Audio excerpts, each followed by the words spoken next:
जैसे हमारे पास लोकेलिटी आ जाती है, लाइक हम डिफरेंट एरियाज के अंदर हम कोई रिसर्च करें, हम ये देख रहे हैं कि हमने स्ट्रेस और एंजाइटी को देखा रूरल एरियाज में या अर्बन एरियाज में हम लोग देख रहे हैं, तो उसमें हम एरियाज तो मेंशन नहीं कर सकते स्टैटिस्टिकल एनालिसिस में, क्योंकि ये सारी नंबर्स की गेम होती है, इसमें हमने सिर्फ नंबर देखना होता है। तो उसमें हम फिर हर क्वालिटी को जो एडजेक्टिव्स है हमारे पास, हमने एक स्पेसिफिक नंबर असाइन कर देते हैं। और कुछ हमारे पास वेरिएबल्स जो मेन वेरिएबल्स हैं वो हमारे पास क्वांटिटेटिव होते हैं। उसमें जैसा कि हमारे पास एज आएगी, वेट, हाइट, या हमारे पास डिप्रेशन के स्कोर्स आ जाएंगे, एंजाइटी के स्कोर्स आ जाएंगे, या हमारे पास एक्टिविटी का स्कोर आ जाता है, किसी भी चीज़ का। जो ये जितनी भी हम वेरिएबल्स को मेजर करते हैं ये क्वांटिटेटिव होते हैं, हमारे पास स्पेसिफिक नंबर्स होते हैं। और इसके अलावा हमारे पास कुछ डिपेंडेंट वेरिएबल्स होते हैं, कुछ इंडिपेंडेंट वेरिएबल्स होते हैं। जो हमारे पास जो इंडिपेंडेंट वेरिएबल्स होते हैं वो एक्सप्लेनेटरी होते हैं। लाइक अगर मैं आपको एग्जांपल दूं कि जो ओबीज हैं उनमें इंसुलिन सेंसिटिविटी कम हो गई, इंसुलिन रेजिस्टेंस उनमें बढ़ गई है, तो जो ओबेसिटी है वो हमारे पास इंडिपेंडेंट है, जो एक्सप्लेन कर रही है। और जो हमारे I'm sorry नबील, अच्छा, अगर किसी को कोई सवाल है ना यहाँ पर, तो काइंडली आप अपने माइक्स जो है ना उनको ऑन रखें और वो सवाल कमेंट्स की सूरत में ना दें। आप जो है ना वो डायरेक्टली सवाल वहीं पर पूछें। अच्छा, अहमद ने यहाँ पर सवाल पूछा हुआ है, मैं उसका जवाब दे देता हूँ क्योंकि वो इंसिडेंटली मेरी नज़र से गुजर गया है। तो आई विल रिक्वेस्ट के लिए, अगर आपने कुछ सवाल जो है वो करना है तो अपना माइक ऑन करके तो डायरेक्टली सवाल पूछें, उसे कमेंट्स की सूरत में न दें, वो मेरी नज़र से नहीं गुजरेगा। अहमद ने सवाल पूछा है कि अगर जो है वो नल हाइपोथेसिस रिटेन हो जाता है तो इसका हमारी स्टडी के ऊपर जो है वो क्या इफेक्ट पड़ेगा। जी सर।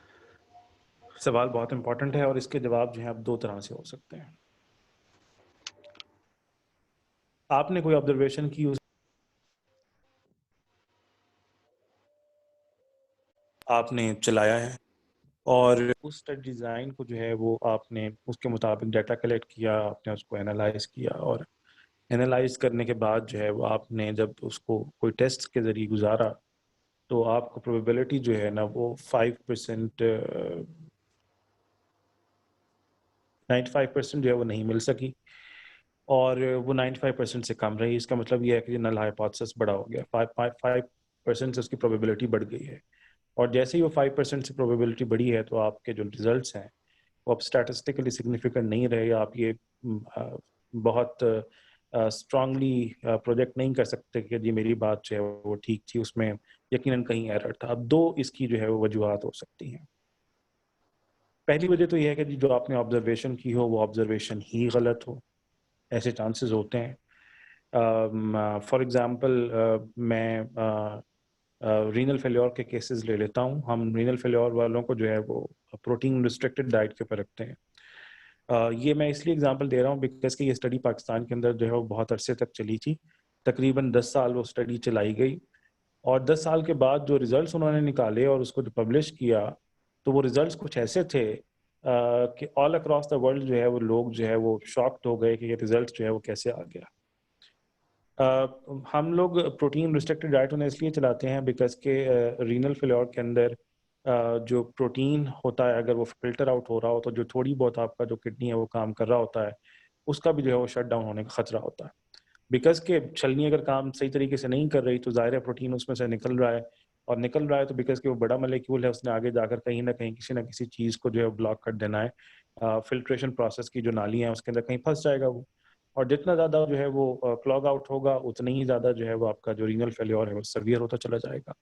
तो यहाँ पाकिस्तान में कराची में एक बहुत बड़ी तवील स्टडी चली थी, तकरीबन 10 साल तक उन्होंने डाटा कलेक्ट किया कि जो लोग दो ग्रुप्स थे, एक वो जो कि प्रोटीन रिस्ट्रिक्टेड था, एक वो प्रोटीन रिस्ट्रिक्टेड नहीं था, और वो उन्होंने उनके आउटकम्स देखे कि जिनको हम लोगों ने प्रोटीन रिस्ट्रिक्शन के ऊपर डाला हुआ था उनके अंदर जो रीनल पैरामीटर्स थे इतने अरसे के बाद वो क्या बेहतर रहे या बेहतर हो गए, और जो लोग प्रोटीन खा रहे थे उनके अंदर रीनल फेल्योर वर्ष से वर्ष होता चला गया। तो पता ये चला, रिजल्ट ये निकला कि जी चाहे आप प्रोटीन रिस्ट्रिक्शन दें या प्रोटीन रिस्ट्रिक्शन ना दें, आपके रीनल पैरामीटर्स के ऊपर हमारी स्टडी में तो कोई फ़र्क नहीं पड़ा, ये बराबर के चल रहे हैं। अब ये पॉपुलर बिलीफ के बिल्कुल अगेंस्ट बात थी। तमाम दुनिया के अंदर उसके ऊपर बात हुई कि जी ये स्टडी इतने तवील अरसे तक चली है, इसमें कोई कंपाउंडर भी नहीं है, स्टडी डिज़ाइन भी ठीक है, तो फिर मामला जो है वो गड़बड़ कहाँ पर हो गया। बिकॉज के अल्टीमेटली एक बहुत तवील अरसे तक स्टडी है और बहुत तवील अरसे तक आप लोगों को मॉनिटर नहीं कर सकते, उन्हें आप ये भी नहीं कह सकते कि जी आपने ये चीज़ मुसलसल जो है उसको वॉमिट आउट करते चले जाना है, और आप डिपेंड इस बात पर कर रहे होते हैं कि जो चीज़ आपको बताई गई है या जो लोगों ने आपको इन्फॉर्मेशन दी है, जो पेशेंट ने आपको आपका बताया है कि जी हाँ, मैं प्रोटीन जो है ना उसको नहीं ले रहा हूँ और मैंने ये चीज़ें नहीं खाई हैं, ठीक है? तो आप उसी पर रिलाय कर रहे हैं जो इन्फॉर्मेशन आपके पास आई है। तो फिर जब वो पब्लिश हुआ और उसके ऊपर ह्यू एंड क्राई आया, तो फिर यहाँ पर जो टीम थी डॉक्टर्स की, बड़े वेल एस्टेब्लिश्ड लोग थे, उन्होंने उसको रिट्रोस्पेक्टिवली एनालाइज़ करना शुरू किया कि गलती कहाँ पर हुई। तो वापस वो इन्फॉर्मेशन की सोर्स तक गए और वो लोग जिस ग्रुप के अंदर जिन लोगों को उन्होंने प्रोटीन रिस्ट्रिक्शन के ऊपर डाला हुआ था, जब उन्होंने उनको डीपली जाकर जो है वो क्वेश्चन किया और बार-बार उनको डिफरेंट जो है वो तरीके से क्वेश्चन करके उस प्रोसेस में से गुज़ारा, तो पता चला कि जिन लोगों को उन्होंने प्रोटीन रिस्ट्रिक्शन के ऊपर डाला हुआ था, वो एज़ पर पाकिस्तानी नॉर्म बीच में डंडी मार रहे थे कि जी हाँ, मैं प्रोटीन रिस्ट्रिक्शन पर तो हूँ, लेकिन मैं सुबह के वक़्त जो है वो 1 अंडा भी ले लिया करता था और हर 15 दिन के बाद जो है ना वो मैं जाकर अपनी फैमिली के साथ किसी रेस्टोरेंट के अंदर जो है वो कढ़ाई भी खा लिया करता था। तो ये वो नॉर्म्स हैं जो कि हमें अपनी सोसाइटी के अंदर यूजुअली देखने को मिलते हैं कि जी जब आप किसी को कहें कि जी आपने नाश्ता नहीं कर कर आना, सुबह मैंने आपका फास्टिंग के अंदर सैंपल लेना है, तो वो आकर आपसे कहेगा कि जी हाँ, मैंने नाश्ता नहीं किया। लेकिन जब आप ब्लड ग्लूकोज़ लेवल लें तो ब्लड ग्लूकोज़ बहुत ज़्यादा है और आप कहें कि शायद ट्रीटमेंट इफेक्टिव नहीं है, और फिर आपने कहें कि उससे पूछें कि जी अगर आपने नाश्ता नहीं किया था, फिर भी आपने कोई चीज़ खाई थी, तो वो आपसे कहेगा कि मैंने नाश्ता नहीं किया, लेकिन मैंने 1 कप चाय के साथ जो है ना वो 4 स्लाइसेस डबल रोटी के ज़रूर खाए हैं और अभी घर जाकर मैंने नाश्ता करना है। ठीक है? These are particular Pakistani norms जो कि आपको देखने को मिलते हैं, यानी कि जो सोर्स ऑफ इन्फॉर्मेशन थी, उसने आपको जो डाटा दिया है, वो डाटा फॉल्टी दिया है। And as a result of that आपके जो रिज़ल्ट्स हैं, वो सही नहीं आए। तो एक तो ऑप्शन जो है, पॉसिबिलिटी ये है कि जो डाटा ही आपके पास आया हो, वो ट्रुथफुल डाटा ना हो, उस डाटा के अंदर जो है वो फॉल्ट्स एग्ज़िस्ट करते हों।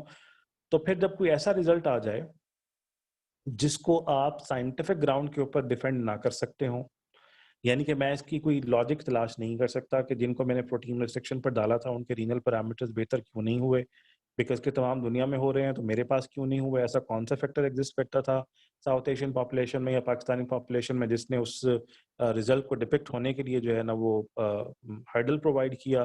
तो फिर मैं कहूँगा कि जी मोस्ट लाइकली मेरे डाटा के अंदर कहीं पर कोई फॉल्ट था, या फिर जो मेरा स्टडी डिज़ाइन था, वो स्टडी डिज़ाइन के अंदर कोई फ़ॉल्ट एग्ज़िस्ट करता था, या फिर मैंने एप्रोप्रिएट जो टेस्ट है, वो टेस्ट चूज़ नहीं किया। यानी कि मेरे स्टडी डिज़ाइन में या सोर्स ऑफ इन्फॉर्मेशन के अंदर कहीं जो है ना वो झोल मौजूद होगा, और वो मुझे मिल जाएगा। जब आप उसको रिट्रोस्पेक्टिवली जाकर एनालाइज़ करेंगे, तो आपको कहीं न कहीं वो इन्फॉर्मेशन मिल जाएगी। और जो अच्छे रिसर्चर्स होते हैं, अगर उनको कोई ऐसी बात पता चल जाए जो कि पॉपुलर बिलीफ के खिलाफ जा रही हो, तो वो ये पहले अपने डाटा को जो है वो एनालाइज़ करते हैं, पब्लिश कराने से पहले कि जी मेरे पास ऐसा क्यों आया है, ठीक है? अगर वो मिस्टेक जो है वो कहीं पर एग्ज़िस्ट कर रही हो, तो उसको ठीक करके दोबारा से डाटा फिल करा लिया जाता है और उसके बाद फिर उसको एनालाइज़ किया जाता है, और hope majority of the time वो आपकी जो रिज़ल्ट्स है उसको सिग्निफिकेंट कर देता है।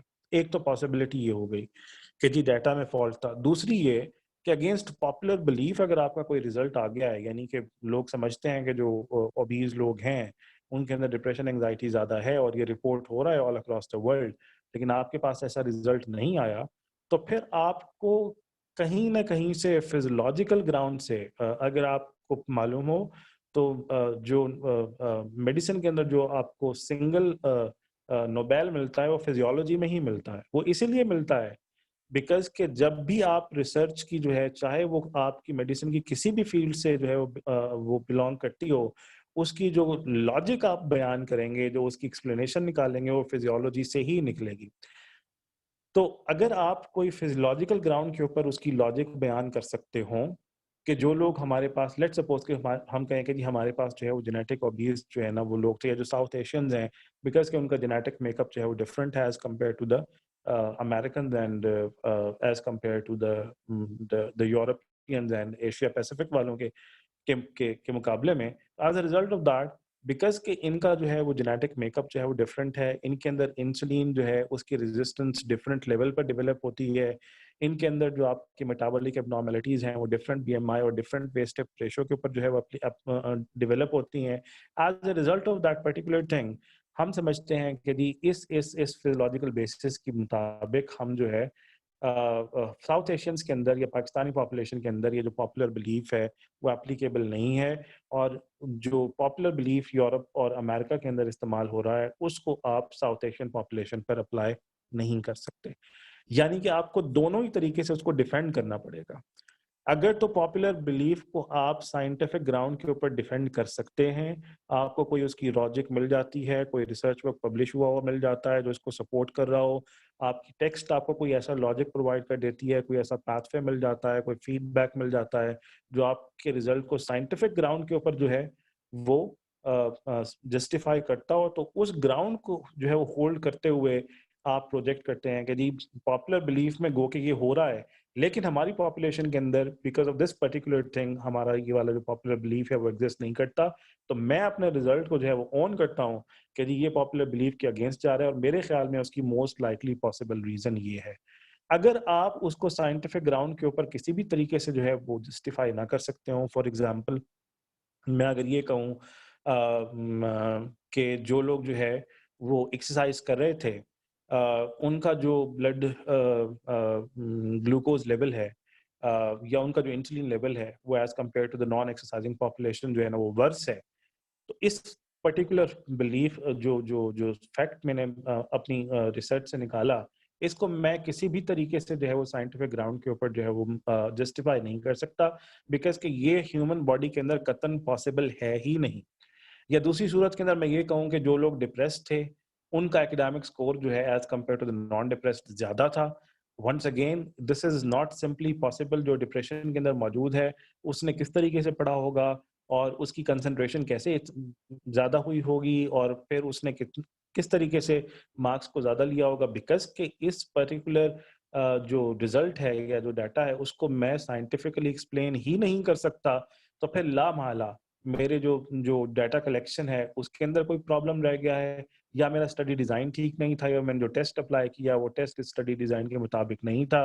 As a result of that particular thing मेरा जो रिजल्ट है वो सिग्निफिकेंट नहीं आया, और नहीं अगर लॉजिक मैं एक्सप्लेन लॉजिकली इसको एक्सप्लेन नहीं कर सकता, तो फिर मुझे अपने डाटा को रिवाइज करना पड़ेगा, और रिवाइज करने के बाद यानी कि रिसर्च वर्क दोबारा से चलाना पड़ेगा, और फिर मैं उन गलतियों को जो मुझसे हो गई होंगी उनको ओमिट करते हुए जो है अल्टीमेटली दोबारा से रिसर्च प्रोजेक्ट को चलाऊंगा। तो दो पॉसिबिलिटीज हैं, whether you can explain it on scientific ground तो उसको ऐसे ही ऑन कर लें, और अगर आप उसे साइंटिफिक ग्राउंड के ऊपर फिजियोलॉजिकल ग्राउंड पर एक्सप्लेन नहीं कर सकते, तो फिर आपको स्टडी डिज़ाइन जो है ना उसको मॉडिफाई करने के बाद, उसकी गलतियां ठीक करने के बाद, और डाटा कंपाउंडर्स को वंस अगेन ओमिट करने के बाद दोबारा से रिसर्च चलानी पड़ेगी। जी नबीरा।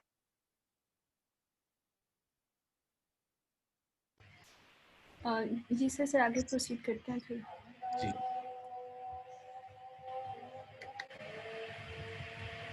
अब हम बेसिकली SPSS पे आते हैं और हम वहाँ पर डेटा शीट देखते हैं।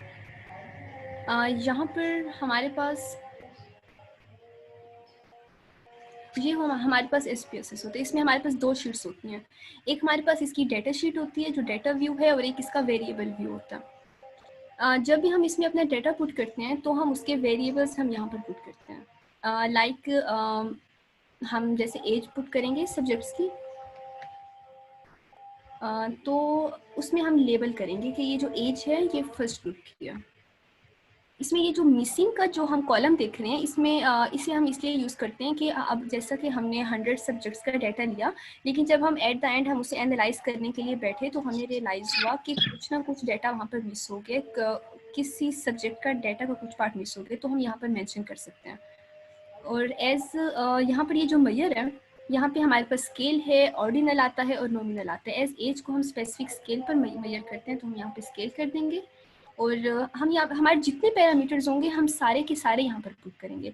लाइक अब हम हाइट देखते हैं, हमने यहाँ पर हाइट एंटर की, और फिर इसके बाद ये जो विड्थ है ना, ये बेसिकली इस चीज़ को शो कर रही होती है कि हमारे पास एक बॉक्स में हमारे पास मैक्सिमम कितने फिगर जा सकते हैं, कितने नंबर जा सकते हैं। तो डेसिमल है, हम इसे नॉर्मली 2 पर ही सेट करते हैं कि डेसिमल के बाद हमें मतलब 2 नंबर्स चाहिए मज़ीद। और अब हम इसे लेबल करेंगे हमारे पास 2 ग्रुप्स हों, 3 हों, 4 हों, 5 हों, तो फिर हम हर ग्रुप का डाटा अलग अलग करते हैं। लाइक एक ग्रुप की जो होगी वो एज 1, हाइट 1, वेट 1, हम उसे इस तरह से लेबल करेंगे। एज हाइट को हमने स्केल में ही लिया है, और फिर इसके बाद हम अपना अगला पैरामीटर एंटर करेंगे, वेट। एक्सक्यूज मी, क्वेश्चन पूछ सकता हूँ? जी जी जी। ये वेट और डेसिमल समझा दें, ये मुझे बिल्कुल समझ नहीं आया, इसका क्या फायदा? इसमें इस डेसिमल तरह से जी, डेसिमल जो है वो आपके जो स्टैटिस्टिकल टेस्ट आएगा उस पे जो आप जो वैल्यूज ले रहे होंगे वो कितने डेसिमल्स के साथ आ सकती हैं। आप 0.005 के ऊपर ख़त्म करना चाहते हैं, आप 0.00494444789 तक उसको लेकर जाना चाहते हैं, तो ये आपकी अच्छा, मर्जी है। जैसे ठीक है। हम कुछ क्वांटम टेस्ट होते हैं, जब आप क्वांटम मैकेनिक्स कर रहे होते हैं और उसका डाटा आपको चाहिए होता है, तो उसमें फॉर एग्जांपल पाई की जो वैल्यू है वो आपको बहुत सारे डेसिमल्स में चाहिए होती है। मेडिकल डाटा में ठीक बिकॉज है। कि हम यूजली 2 डेसिमल्स के साथ काम कर रहे होते हैं, तो हमने वो 2 डेसिमल्स उसके अंदर जो है वो रखे हुए होते हैं। और विड्थ आपको ये बताता है कि आप इसके अंदर वंस अगेन जो है वो कितने जो जो अल्फ़ाबेट्स हैं, अगर क्वालिटेटिव है, अगर आपके नंबर्स हैं, तो उसमें कितने एक नंबर आप जो है उसको ऐड अप कर सकते हैं। That's it. ठीक है, समझ आ गया, थैंक यू सर। और ये चीज़ मैं आपको डेटा व्यू में जाके दिखा भी देती हूँ। लाइक अगर हम हाइट में हम कुछ पुट करना चाहें, लाइक हाइट में हम नॉर्मली ये मीटर्स में लेते हैं। अगर मैंने 1.6 एंटर किया, अब आप ये देखें यहाँ पे डेसिमल के बाद हमारे पास 2 नंबर्स आए हैं 1.60। और अगर हम इसे चेंज कर देंगे, अगर मैं यहाँ पे हाइट का इसे मैं चेंज कर देती हूँ, लाइक मैं इसे 1 पे कर दूँ, तो अब ये जो यहाँ पे जो डेटा व्यू होगा ये 1.6 पे आ गया। होप इट्स क्लियर नाउ कि हम ने इसे जो डेसिमल है हमने 2 पर क्यों रखा है। और ये जो विड्थ है ना, अगर इसमें हम इसे चेंज भी कर सकते हैं 8 7 इसे बढ़ा भी सकते हैं। इसमें बेसिकली इसमें इस तरह से होता है कि जब हम इसमें डेटा एंटर करते हैं, हम इसमें मैक्सिमम मतलब 8 नंबर लिख सकते हैं। अगर हम ज़्यादा लिख लेंगे तो फिर वो उसमें पावर में चला जाता है, उसमें फिर इस तरह का इशू होता है। तो इसलिए हम इसे मैक्सिमम 8 पे ही रखते हैं और इससे मतलब हमारा काम चल जाता है। और फिर हमारे जितने अगले पैरामीटर्स होंगे, लाइक हमारे पास बीपी है या हमारे पास हिप सरकमफेरेंस आ जाता है, तो हम इसे इस तरह से हम आगे सारे से लेबल कर देंगे।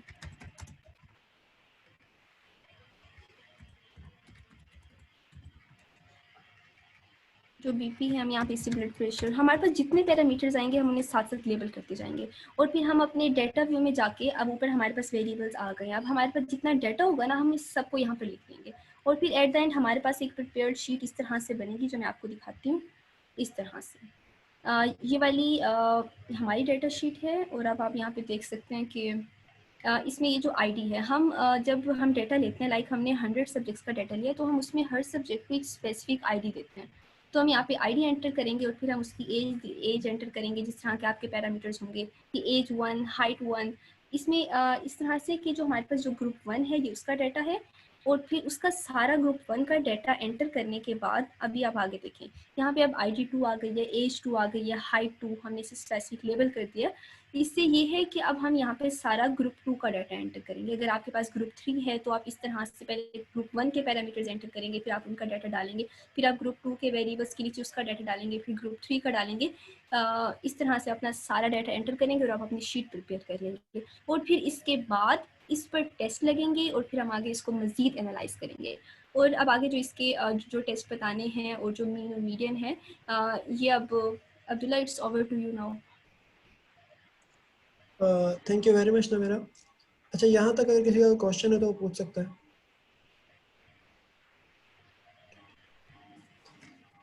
आई डोंट थिंक सो कि किसी का क्वेश्चन है, तो अब हम फर्दर मूव करते हैं। जी, मैं अपनी किसी का स्क्रीन शेयरिंग ऑफ कर रही हूँ।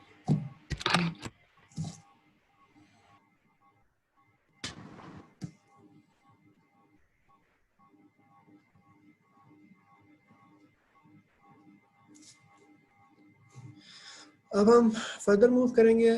तो हफ्सा, आप काइंडली जो है अपनी स्क्रीन शेयर करें और आगे बताएं।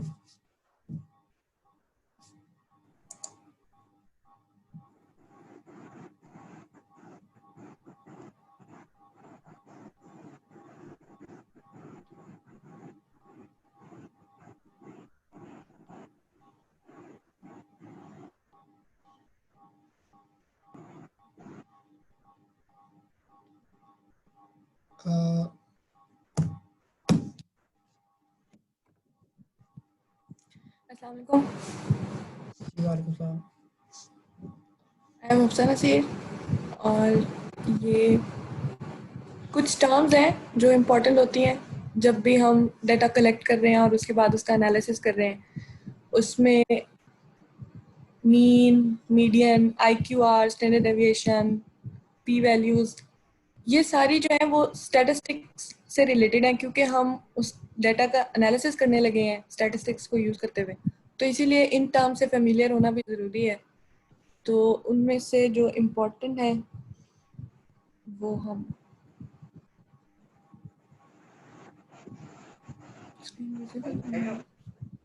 जी विजिबल है।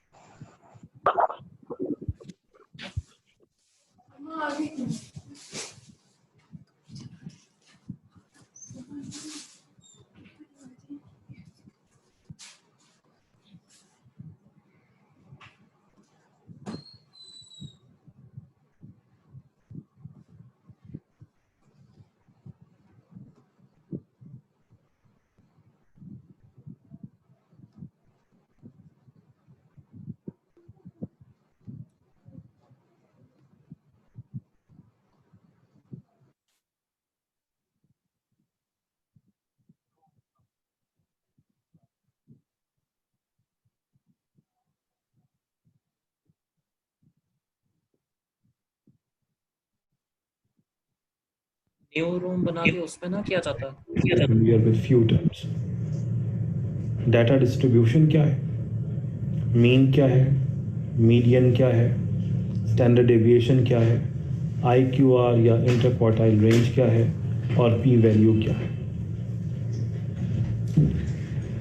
हम लोग जब भी कोई स्टडी करते हैं, साइंटिफिक स्टडी करते हैं, तो वो साइंटिफिक स्टडी किसी चीज़ के दरमियान कंपैरिजन होता है, किसी चीज़ का किसी दूसरी चीज़ के साथ कोरिलेशन होता है। फॉर एग्जांपल लेट्स सपोज कि मैं ये देखना चाहता हूँ कि जिनका वेट ज़्यादा है और जिनका वेट कम है, उन दोनों के दरमियान ब्लड प्रेशर की तब्दीली क्या है। क्या वेट का कोई ताल्लुक है ब्लड प्रेशर के साथ, कि जैसे जैसे आपका वेट ऊपर जा रहा है उसी हिसाब से ब्लड प्रेशर भी ऊपर जा रहा है, या जैसे जैसे आपकी एज ऊपर जा रही है वैसे वैसे आपका ब्लड प्रेशर भी ऊपर जा रहा है। तो पहला तो तब्दीली ये होगा कि आपने क्या देखा कि क्या जिनके अंदर कम एज थी और जिनकी ज़्यादा एज थी उनके दरमियान ब्लड प्रेशर की तब्दीली थी, कंपैरिजन है। तो हम बेसिकली कंपैरेटिव स्टडी चला रहे हैं। अब हम उसी में रहते हुए कि क्या एज का ब्लड प्रेशर के साथ ताल्लुक है, कि जैसे जैसे एज ऊपर जा रही है उसी ग्रुप में तो क्या ब्लड प्रेशर ऊपर जा रहा है, या जैसे जैसे एक ग्रुप के अंदर आपका ब्लड प्रेशर ऊपर वेट ऊपर जा रहा है तो क्या आपका ब्लड प्रेशर भी ऊपर जा रहा है। ये डायरेक्ट रिलेशनशिप हो गया।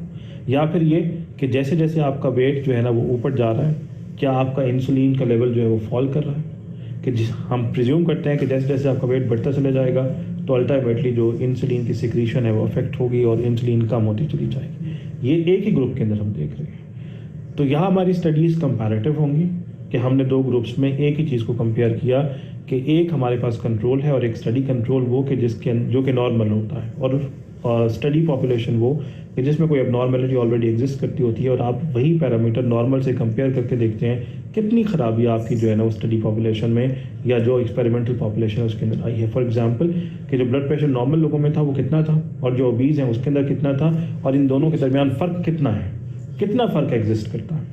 और अगर दोनों ही ग्रुप्स के अंदर मैं कंपेयर करूं तो मैं ये देखना चाहूँगा कि जैसे जैसे वेट ऊपर जा रहा है, जैसे BMI ऊपर जा रहा है, जैसे वेस्ट प्रेशर ऊपर जा रहा है, क्या ब्लड प्रेशर भी उसी हिसाब से ऊपर जा रहा है। अगर तो ब्लड प्रेशर भी उसी हिसाब से ऊपर जा रहा है तो मैं कहूँगा कि इन दोनों के दरमियान डायरेक्ट कोरिलेशन एग्जिस्ट करता है। और अगर मैं इसी तरह से इंसुलिन का लेवल ले लूँ और ये देखूँ कि जैसे जैसे BMI ऊपर जा रहा है और जैसे जैसे वेस्ट रेशो ऊपर जा रहा है तो इंसुलिन का लेवल आपका नीचे जा रहा है, ये इनवर्स कोरिलेशन। तो हमारे पास साइंटिफिक स्टडीज़ या कंपैरेटिव होती हैं या कोरिलेशंस होते हैं। दो इंपॉर्टेंट काम हम लोग करते हैं। मैंने एक ही ग्रुप ले लिया है, एक को ड्रग दिया है, ड्रग देने से पहले उसकी कंडीशन को मॉनिटर कर लिया है, ड्रग देने के बाद उसकी कंडीशन को मॉनिटर कर लिया है। तो ये प्री एडमिनिस्ट्रेशन और पोस्ट एडमिनिस्ट्रेशन एक ही ग्रुप के अंदर कंपैरिजन हो गया। एक ही ग्रुप के अंदर रहते हुए मैंने कंपैरिजन कर लिया कि ड्रग से पहले क्या सिलसिला था, हालत कैसी थी, ड्रग देने के बाद कैसी हालत है। मैं दो ग्रुप्स ले लूँ, एक को डिफरेंट ड्रग दे दूँ, एक को डिफरेंट ड्रग दे दूँ, और दोनों की कंडीशन ड्रग देने से पहले भी मॉनिटर कर लूँ और ड्रग देने के बाद भी कर लूँ, और फिर कंपेयर करके देखूँ कि इन दोनों में से बेहतर ड्रग कौन सा था। कि अगर किसी कंडीशन 7 के ऊपर थी ड्रग देने से पहले और 9 पर हो गई है, और किसी कंडीशन 7 थी ड्रग देने से पहले और दूसरा ड्रग लेने के बाद वो 7 पर ही रही है, तो जहाँ 7 से 9 पर चली गई है वो बेहतर ड्रग है, और जहाँ 7 से 7 ही रही है वो बेहतर ड्रग नहीं है। तो ये वंस अगेन डिफरेंट ड्रग। तो we can run various comparisons, we can run various correlation. तो दो जो चीज़ें आपको पता होनी चाहिए कि जी हम लोग मेडिकल स्टडीज़ के अंदर मेजॉरिटी ऑफ द टाइम्स या कंपैरिजंस कर रहे होंगे या फिर हम कोरिलेशंस कर रहे होंगे। कंपैरिजन अगर मैं कर रहा हूँ तो किसी स्कोर के ऊपर खड़ा हुआ, जैसे हमने डिप्रेशन और एंजाइटी का निकाला कि इसका स्कोर क्या है, जो कि ड्रग अब्यूज़ कर रहा है और जो ड्रग अब्यूज़ नहीं कर रहा उसमें डिप्रेशन और एंजाइटी का स्कोर। तो मैं ये प्रेडिक्ट करता हूँ, मेरा हाइपोथेसिस ही यही है कि जो लोग ड्रग नहीं ले रहे उनके अंदर डिप्रेशन और एंजाइटी का स्कोर कम होगा, और जो ड्रग ले रहे हैं उनके अंदर डिप्रेशन और एंजाइटी का स्कोर ज़्यादा होगा। स्कोर होगा ना, नंबर होगा मेरे पास, यानी कि क्वांटिटेटिव डाटा होगा, क्वांटिटीज़ होंगी मेरे पास। तो डाटा मेरे पास कौन सा है? क्वांटिटेटिव डाटा है। क्वांटिटेटिव डाटा में जब भी हम स्कोर्स की बात करते हैं, नंबर्स की बात करते हैं, तो फॉर एग्जांपल मेरे पास हमारा ये सैंपल साइज निकला 23, मेरे पास 23 लोग होंगे। 23 लोगों का अगर मैं जो है ना वो डिप्रेशन एंजाइटी का डिप्रेशन का स्केल मेजर करूं, तो किसी का नंबर 17 आया होगा, किसी का 18 होगा, किसी का 13 होगा, किसी का 9 होगा, सबके नंबर्स डिफरेंट होंगे। ठीक है। सो जब मैं स्टैटिस्टिकली कंपेयर करना चाहूँगा तो मैं हर वैल्यू को अलग अलग से तो कंपेयर नहीं कर सकता। I want a single value जिसको मैं यहाँ से भी निकाल सकूँ और इधर से भी निकाल सकूँ, और दोनों को कंपेयर करके देख लूँ कि क्या सिग्निफिकेंट डिफरेंस एग्जिस्ट करता है या सिग्निफिकेंट डिफरेंस एग्जिस्ट नहीं करता। तो मेरे पास स्टार्ट्स के अंदर जो वैल्यू एग्जिस्ट करती है वो मीन होती है, सेंट्रल वैल्यू। फॉर एग्जांपल कि मेरे पास जो स्कोर्स आए हैं वो 1 से लेकर 23 तक आए हैं, तो मेरे पास सेंट्रल वैल्यू कौन सी होगी? 12 जो है ना वो मेरे पास सेंट्रल वैल्यू कि 11 इस तरफ एग्जिस्ट